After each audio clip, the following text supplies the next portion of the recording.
भारत माता की, भारत माता की।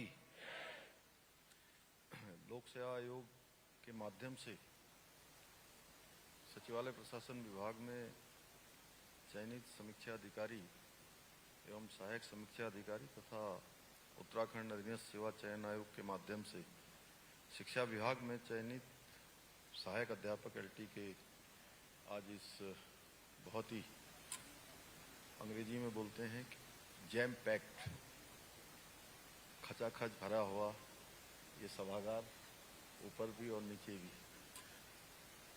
इस बहुत ही शानदार कार्यक्रम में, और जैसा अभी हमारे शिक्षा मंत्री जी कह रहे थे कि बहुप्रतीक्षित नियुक्ति पत्र वितरण कार्यक्रम में मंच पर आसीन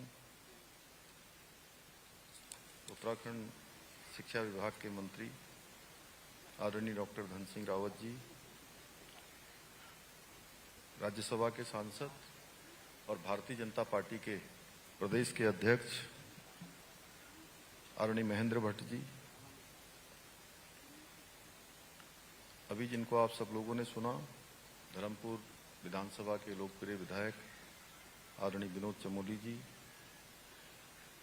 सचिव श्री रविनाथ रमन जी, श्री दीपेंद्र चौधरी जी, वंदना जी, मुकुल सती जी, हमारे सभी अधिकारीगण, और आज जिनके निमित्त ये शानदार कार्यक्रम आयोजित हो रहा है, ऐसे नियुक्ति पत्र प्राप्त करने वाले सभी अभ्यर्थीगण, सभी अभिभावकगण, सभी शिक्षा विभाग और सचिवालय प्रशासन विभाग के सभी अधिकारीगण, सभी कर्मचारीगण, और मैं देख रहा हूँ कि बहुत सारे नन्हे मुन्ने बच्चे भी आज इसमें शामिल हैं।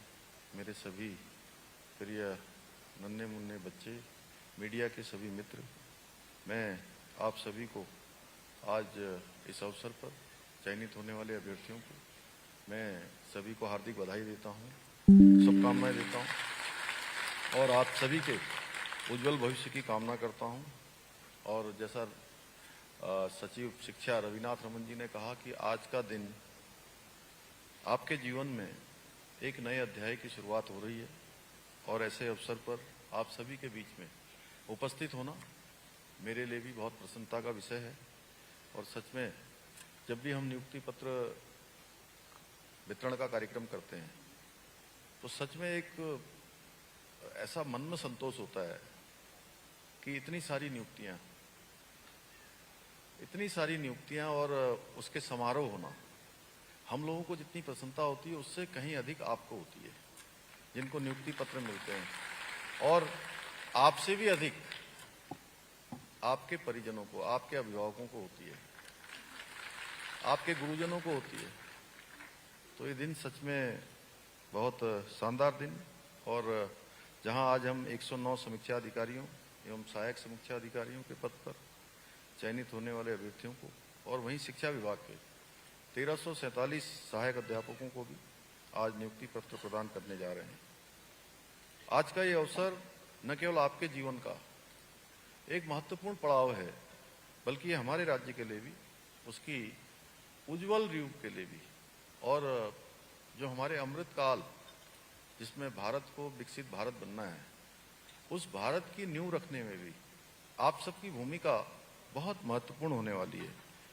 मुझे पूरा विश्वास है कि आप सभी अपने कर्तव्यों का पालन करते हुए, अपनी जिम्मेदारियों को निभाते हुए और पूरी निष्ठा, पारदर्शिता और समर्पण की भावना से काम करेंगे जहां पर भी आपको नियुक्ति मिलेगी। जैसा धन सिंह जी ने कहा है कि सभी को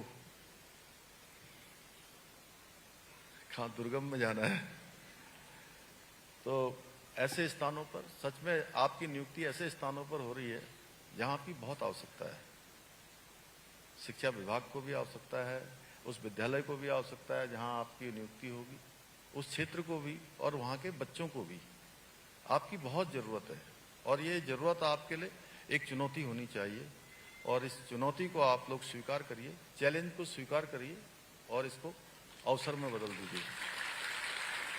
साथियों, किसी भी राज्य की शासन व्यवस्था का सबसे महत्वपूर्ण आधार उसका प्रशासनिक तंत्र होता है, और सचिवालय आप सब जानते हैं, जिनको भी सचिवालय आना जाना पड़ता होगा या आए गए होंगे, कि वो हमारे राज्य की शासन व्यवस्था का मस्तिष्क हम इसको कह सकते हैं, क्योंकि सारी व्यवस्थाएं वहां से संचालित होती हैं, नीतियां बनती हैं, निर्णय लिए जाते हैं और विकास योजनाओं को धरातल पर उतारने का खाका तैयार किया जाता है।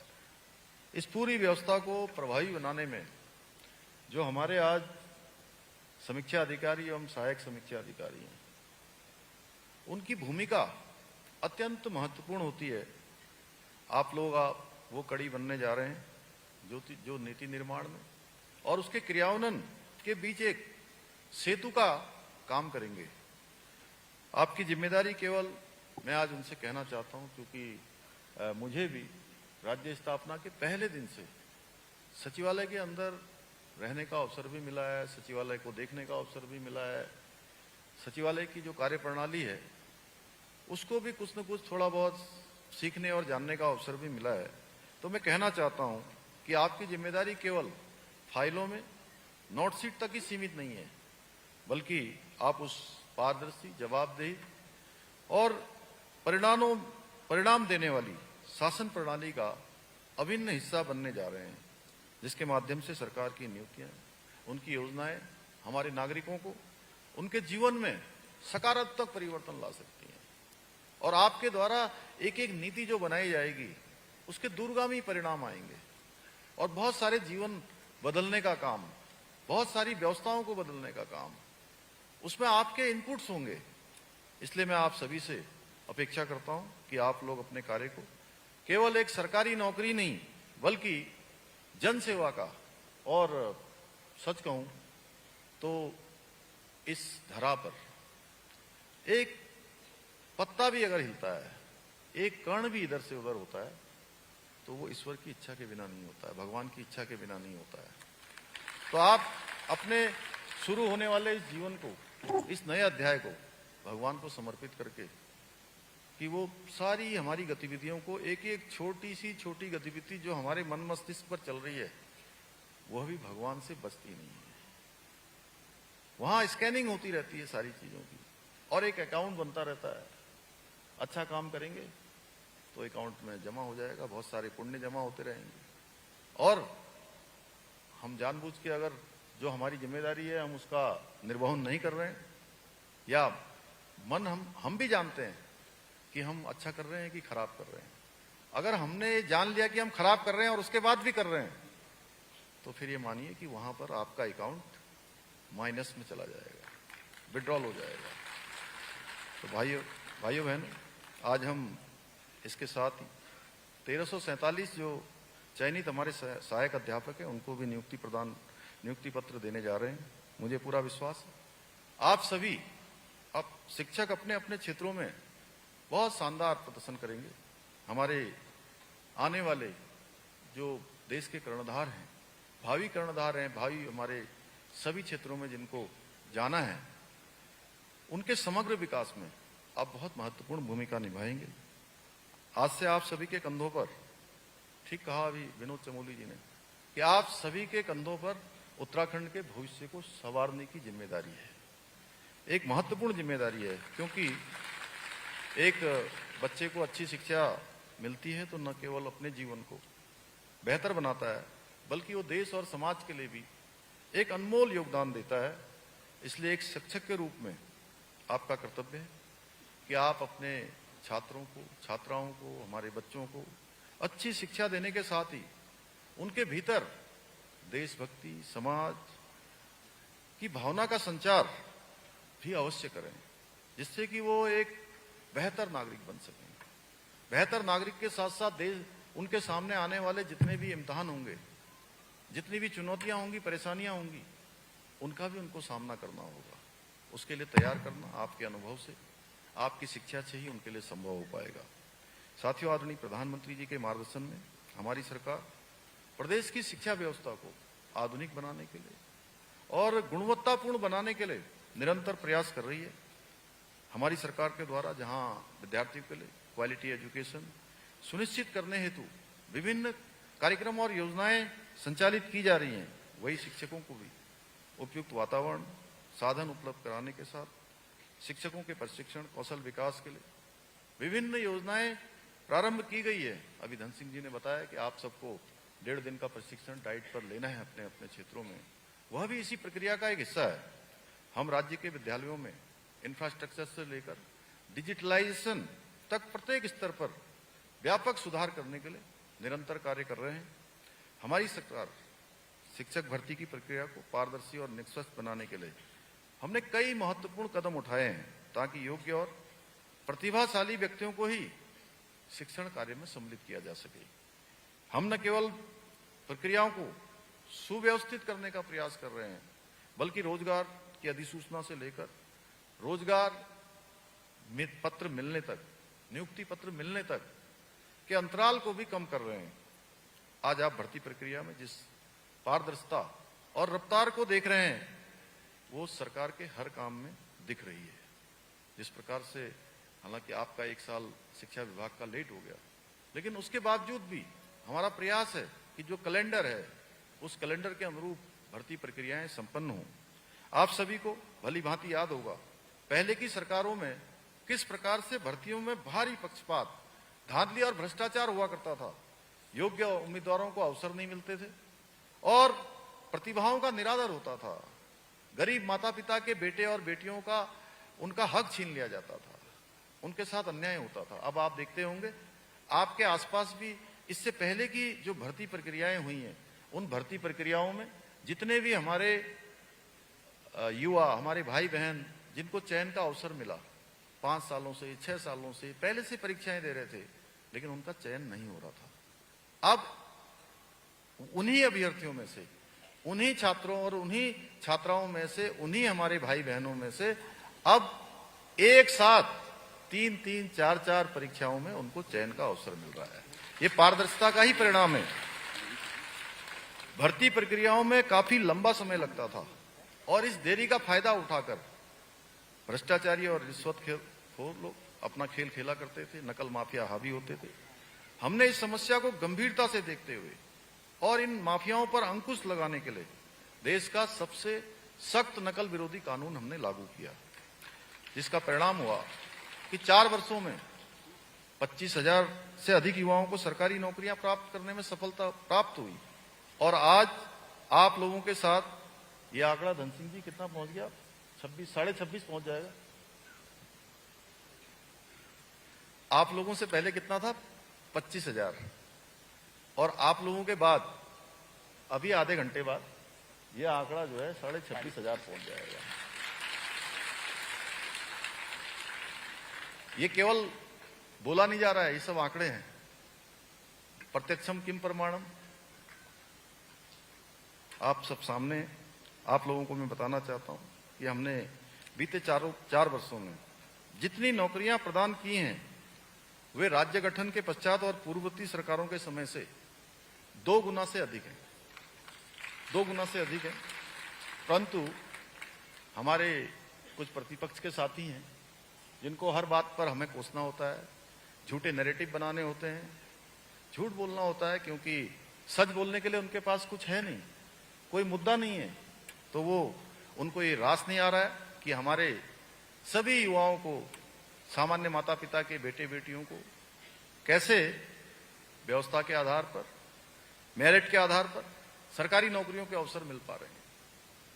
जैसा कि आप सभी जानते हैं, अभी हरिद्वार के एक परीक्षा सेंटर पर एक व्यक्ति के द्वारा नकल का एक प्रकरण सामने आया और हमारी सरकार ने, प्रशासन ने तुरंत एक्शन लेते ही उस आरोपी को गिरफ्तार किया और मामले की जांच के लिए एसआईटी का गठन कर दिया। और जो बार बार जोर जोर से हो रहा था, आपने देखा होगा, पूरा उत्तराखंड के अंदर पूरा फेसबुक भर गया, पूरे सोशल मीडिया भर गई, अखबारों में भी बड़ा बड़ा आने लगा, हर छात्र और छात्रा के मोबाइल स्क्रीन पर वही प्रकरण आ रहा था। अब आप देखिए कि हर जगह कहा गया कि ये पेपर लीक हो गया। पेपर लीक कब होता है? पेपर लीक होता है 11 बजे से पेपर शुरू हुआ। अगर ये पेपर 10 बजे बाहर आ गया होता, 9:30 बजे आ गया होता, 10:30 बजे आ गया होता, या 11 बजे से पहले आ गया होता, तो क्या होता है? पेपर लीक होता ना। अब ये पेपर नहीं आता है, पेपर में से एक व्यक्ति किस मंशा से गया था, कि पेपर देने गया था या ये भर्ती प्रक्रिया को दूषित करने के लिए गया था, साजिश के तहत गया था, 11:35 पर वो उसमें से 12 प्रश्न बाहर फेंकता है, किसी मोबाइल कहीं छिपा के ले जाता है और 12 प्रश्न उसमें से अपनी बहन को भेज देता है। उसका नाम था खालिद, जो पकड़ा गया, पुलिस ने उसको गिरफ्तार कर लिया।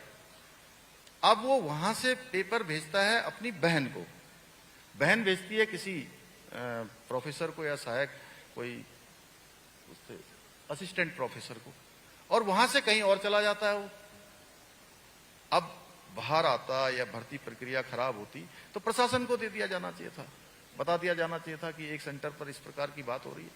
अब 1 बजे के बाद जैसे ही पेपर खत्म होता है पूरा हंगामा मच जाता है, पूरा हंगामा की जो है पेपर आउट हो गया, पेपर आउट हो गया, पेपर आउट हो गया। हालांकि उसके बाद आपको पता ही है, मैं उनके बीच में ही चला गया था। मैंने कहा आपकी जो जो मांग है, जो भी है, हम युवाओं के साथ हैं और वो युवा बच्चे सब हमारे हैं, हम उनके हैं, सरकार भी उनकी है, बच्चे भी हमारे हैं, तो इसमें कैसा भेद होना चाहिए। तो मैंने कहा आप क्यों आंदोलन कर रहे हैं, और हम उनके बीच में गए। जो जो उन्होंने मुझे कहा कि सीबीआई की जांच कर दीजिए, हमने कहा सीबीआई की जांच कर देंगे। उन्होंने कहा भर्ती कैंसिल कर दीजिए, हमने कहा रिपोर्ट आने दीजिए। यूसी ध्यानी जी को हमने नियुक्त किया है, वो हाईकोर्ट के ऑनरेबल जज, उनकी अध्यक्षता में कमेटी बनी। कमेटी जो भी जांच करेगी हम उसको, उनकी जांच को कहीं रोकने वाले नहीं है, जो जांच आएगा उसके आधार पर कर देंगे। जांच आई, उन्होंने कहा कि जैसे ही उन्होंने जांच रिपोर्ट हमको दी, हमने भर्ती परीक्षा कैंसिल कर दी। सारी बात हमने उनकी मान ली और हमने उनको आश्वासन भी दिया। परंतु इसमें भी कुछ लोग जो केवल उनको युवाओं के कंधों पर राजनीति करनी है, हमारे बच्चों के भविष्य के साथ खिलवाड़ करना है, उन जनता के द्वारा नकार दिए गए हैं।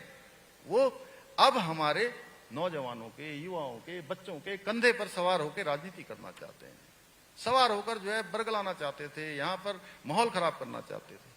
और जब मैं वहां चला गया, सारी बात खत्म हो गई। युवा भी उनको लगा कि भाई हमारे बीच में संवादहीनता हो गई, संवाद स्थापित हो गया, सारी बातें बन गई, तो मुझे कहने लगे कि हम युवाओं के आगे झुक गए। मैं ऐसे लोगों को स्पष्ट कह देना चाहता हूं कि हमारी सरकार युवाओं के भविष्य की रक्षा के लिए प्रतिबद्ध होकर और संकल्पित होकर कार्य कर रही है।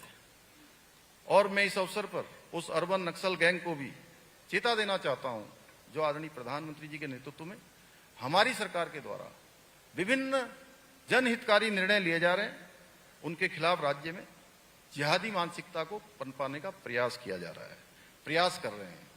पर मैं आज इस मंच से यह बात स्पष्ट कर देना चाहता हूं कि देवभूमि उत्तराखंड में इन षड्यंत्रकारियों के मंसूबे किसी भी कीमत पर हम सफल नहीं होने देंगे, चाहे इसके लिए मुझे कुछ करना पड़े, हम सब लोगों को कुछ करना पड़े। आप सबका सहयोग लेकर हम उसको आगे बढ़ाएंगे। मैं आज के इस अवसर पर आप सभी को विश्वास दिलाता हूं कि हमारी सरकार प्रदेश के प्रत्येक वर्ग के कल्याण के लिए पूरी तरह से प्रतिबद्ध होकर इसी प्रकार निरंतर कार्य करती रहेगी। ये भर्ती प्रक्रियाएं नहीं रुकेंगी। आपके बाद भी जो हमारे युवा भर्ती परीक्षाओं की तैयारी कर रहे हैं, उनसे भी मैं कहना चाहता हूं, खूब मेहनत से पढ़ाई करिए। आगे हम इन प्रक्रियाओं को और अच्छा बनाएंगे, जहां पर किसी भी प्रकार की कोई लीक की, कोई नकल की कोई गुंजाइश न रहे। जो योग्य, प्रतिभावान, क्षमतावान, योग्यता वाले हैं, उनको निश्चित रूप से न्याय मिलेगा, निश्चित रूप से उनका वाजिब जो स्थान है वो स्थान मिलेगा, उनको नियुक्तियों का अवसर मिलेगा। साथ ही मैं आप सबसे आज इस अवसर पर यह भी अपेक्षा करता हूं कि अपनी मेहनत से आप लोग ईमानदारी और समर्पण से हमारे बच्चों के और सचिवालय वाले हमारी नीतियों में एक सकारात्मक बदलाव लाएंगे और हमारे राज्य के बेहतर भविष्य के निर्माण में अपना योगदान सुनिश्चित करेंगे। हमारे प्रधानमंत्री जी ने हम सब उत्तराखंड वासियों को प्रोत्साहित करते हुए बाबा केदार के धाम में उनके मुंह से ये शब्द निकले थे कि 21वीं सदी का तीसरा दशक उत्तराखंड का दशक होगा।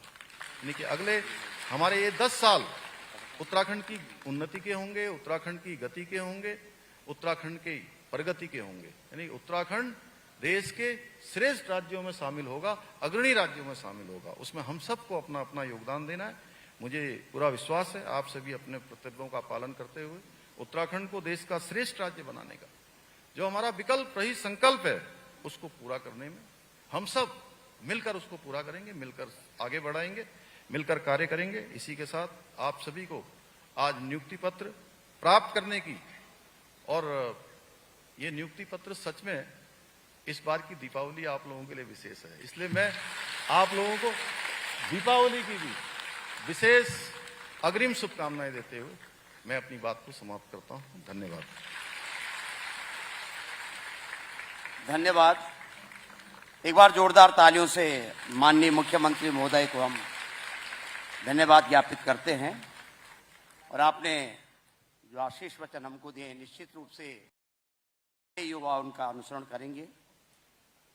अब मैं माननीय मुख्यमंत्री महोदय, माननीय शिक्षा मंत्री जी, माननीय सांसद, माननीय विधायक जी और सभी मंच पर आसीन अतिथिगणों से अनुरोध करता हूं, कृपया सांकेतिक नियुक्ति पत्र देने की कृपा करेंगे। सर्वप्रथम मैं आमंत्रित कर रहा हूं सचिवालय प्रशासन से समीक्षा अधिकारी के रूप में चयनित श्री सुभाष सिंह, तालियां कम नहीं होनी चाहिए, श्री सुभाष सिंह समीक्षा अधिकारी, और श्री दिवांशु डोभाल और शिल्पा, तीनों आ जाएं। सुभाष सिंह, दिव्यांशु डोभाल और शिल्पा तीनों आ जाएं।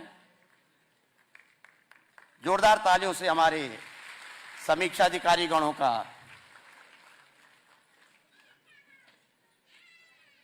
सहायक समीक्षा अधिकारी उज्जवल, विवेक पवार और अर्चना जी, सहायक समीक्षा अधिकारी उज्जवल, विवेक पवार और अर्चना जी।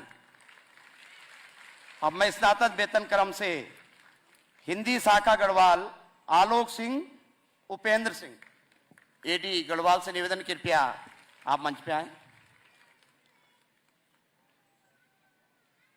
एडी गढ़वाल श्रीमती मैडम से निवेदन है, कृपया बट आलोक सिंह, उपेंद्र सिंह आ जाए मंच पे, उधर से आते रहे।